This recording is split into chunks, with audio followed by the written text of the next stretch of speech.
What if the greatest gift God ever gave humanity was also the greatest thing humanity ever lost?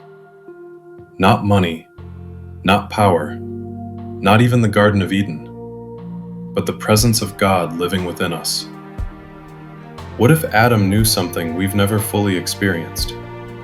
And what if losing the Holy Spirit was the greatest punishment mankind has ever faced?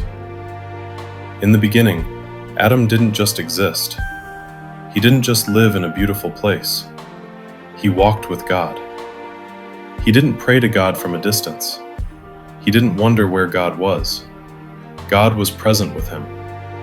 There was no fear, no shame, no separation. In the book of Genesis, we're told that God walked in the garden. That means God wasn't distant. He wasn't hidden. He was near. But the moment Adam ate the fruit, everything changed. Adam didn't just break a rule. He didn't just disobey a command. He lost the indwelling presence of God, and the separation was immediate. What's often overlooked is that Adam didn't die right away. He lived for nearly 900 years after being removed from the garden. 900 years knowing what it was like to walk with God, and never experiencing that fullness again.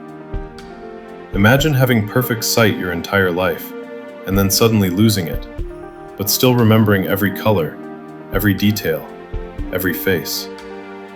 That kind of loss doesn't just hurt once, it echoes every day. Genesis tells us Adam lived hundreds of years after the fall, but never again in the fullness of God's presence. Can you imagine knowing what closeness with God felt like and spending the rest of your life without it? What Adam lost, Jesus came to restore. Through the sacrifice of Jesus, we now live in a new age. An age where God doesn't just walk beside us, He lives within us through the Holy Spirit. We may not know what Adam knew in the garden, but we are invited into a lifelong journey of knowing God more deeply, more intimately, day by day. It's like being adopted into a family.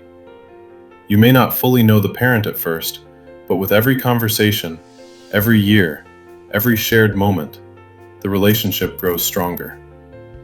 The Holy Spirit is not just a concept. He is the presence of God dwelling within us. Looking back on my own life, I realized that in my teenage years, I accepted God into my heart, but I didn't truly understand what that meant. I was a Christian, but I wasn't a follower of Christ. I didn't understand the gift of the Holy Spirit. That misunderstanding led me into years of self-gratification in my late teens and early 20s, chasing fulfillment in places that could never satisfy. Eventually, I hit rock bottom, and that's where God met me. Not after I cleaned myself up, not after I fixed my life. He entered the darkness with me.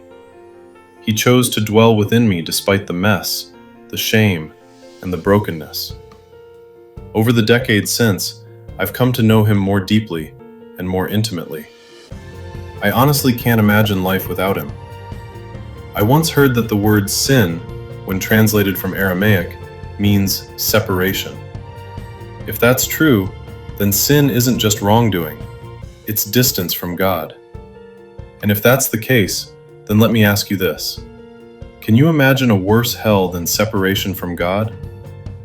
If you're listening to this and you've never truly said yes to Jesus, or maybe you said yes once but you've been living distant, empty, or disconnected, Jesus is offering you something right now.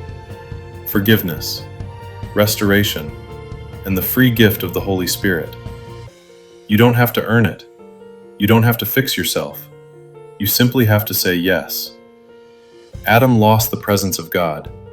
Jesus restored it. And today, you are invited to walk with God through the Holy Spirit. Don't settle for a life of separation when God is offering you His presence. If you're ready, say yes to Jesus today.